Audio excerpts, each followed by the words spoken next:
Presidential election in Tanzania, main opposition party disqualified.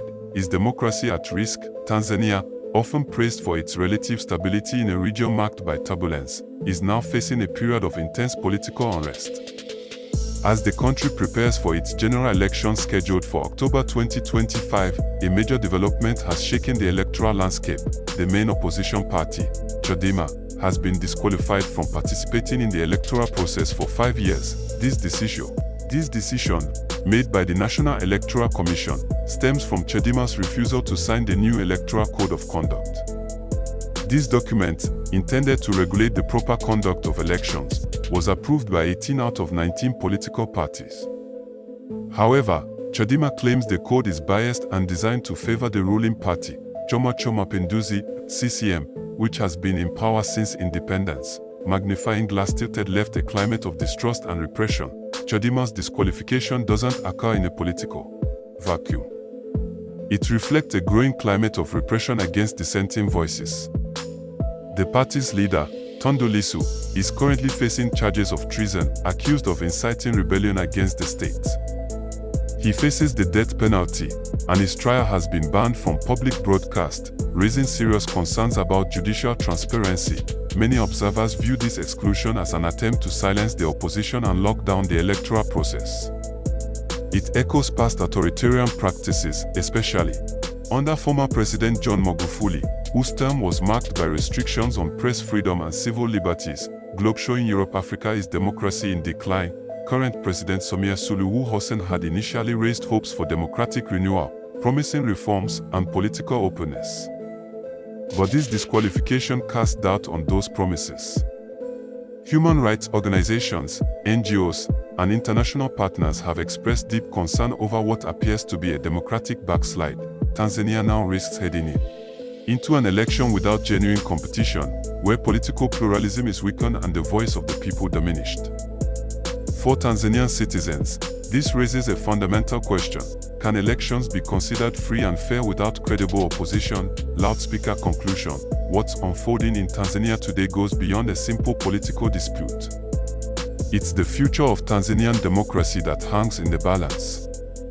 And in a continent where democratic transitions are often fragile, every setback is a warning. Backdrop of the crisis, the disqualification of Chadema, Tanzania's main opposition party, from the 2025 presidential and parliamentary elections is not an isolated event.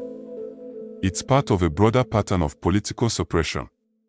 Chadema was barred for failing to sign the Electoral Code of Conduct by the deadline, a move the party claims was deliberate and orchestrated to silence dissent. Tundu Lissu, a silenced voice, Chadema's leader, Tundu Lissu, has been charged with treason for calling for electoral reforms. He was arrested after a peaceful rally and now faces the death penalty, with his trial shrouded in secrecy.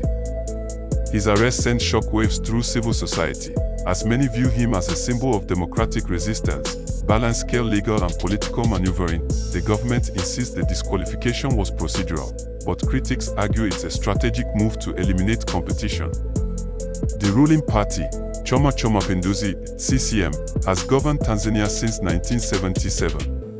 And President Samia Suluhu Hassan now faces little to no serious opposition. Puzzle piece fragmented opposition. Other opposition figures, like Luhaga Mpina from ACT Wazalendo, have also been disqualified over technicalities, such as nomination deadlines and party membership rules. This has left the political field wide open for CCM, raising concerns about the credibility of the upcoming elections, decreasing democratic decline or strategic consolidation. While President Samia has publicly called for free and fair elections, the reality on the ground suggests a tightening grip on power. Analysts warn that Tanzania may be heading toward a one-party dominant system, where elections exist but meaningful competition does not. What's at stake? Legitimacy. Without credible opposition, the elections risk being seen as a formality rather than a democratic exercise. International relations. Tanzania's global image as a stable democracy could suffer, affecting foreign aid and diplomatic ties. Domestic stability. Suppressing opposition may lead to unrest or long-term political disengagement among citizens. Backhand index pointing right. What do you think? Can Tanzania still guarantee a free election in 2025? Share your thoughts in the comments and subscribe to stay informed on African current affairs. If you'd like help crafting a punchy intro or designing visuals for your video, I've got plenty of ideas to share.